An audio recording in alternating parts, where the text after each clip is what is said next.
Всем привет! Здраво свима! Сегодня мы в пригороде Ниша, в Нишка-бане. Здесь находится бальнеологический курорт, который славился своими водами с самых древних времен. В период между двумя мировыми войнами Нишка-баня бурно развивалась, особенно с 1930 года, когда была открыта трамвайная линия, которая соединяла Нишка-баню с Нишем. Посещаемость была огромной. Тогда состоятельными людьми было построено 22 виллы и 2 отеля. Сейчас вы видите виллу Ристич. Дмитрий Мита Ристич, владелец этой виллы, промышленник, в 1886 году основал мастерскую по переработке хлопка.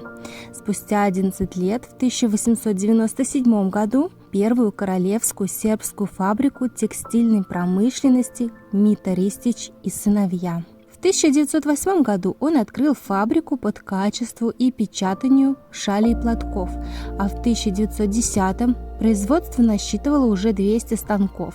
После 70 лет он ушел из бизнеса и оставил его своим сыновьям Душину, Драголюбу и Александру. В 1936 году Мита Ристич умирает, а фабрика уже насчитывает 500 работников. Он захоронен в Нише на старой гробле, на старом кладбище.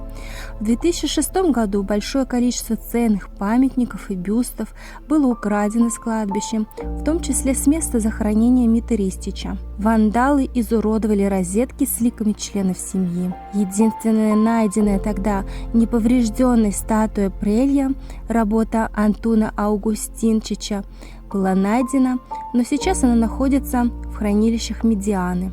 Что это был за ужас, я постараюсь найти и сделать отдельное видео. В 1941 году Нишка-баня, как и город Ниш, были оккупированы немцами и болгарами. В семейной вилле расположилось немецкое командование, а производство работало только на нужды города.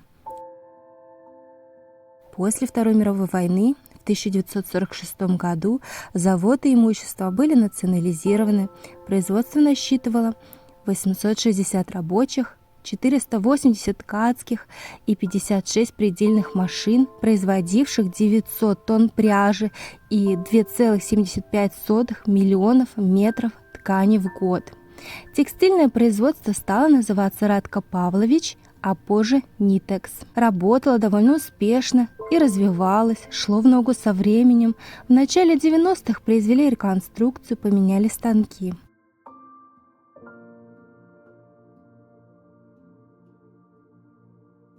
В 2010 году вышла информация о некоторых финансовых трудностях.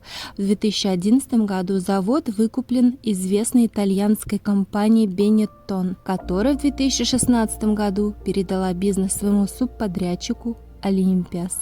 Производство сейчас занимает достаточно большую площадь. Находится оно на улице Пантелейской через мост, где торговый центр Дельта Планет. Отрадно видеть, что дело, начатое Митой Ристич 138 лет назад, продолжает существовать, что есть рабочие места, их в 2021 году было больше 700, и налоги в бюджет города. Жаль только, что это уже не тот узнаваемый сербский товарный знак.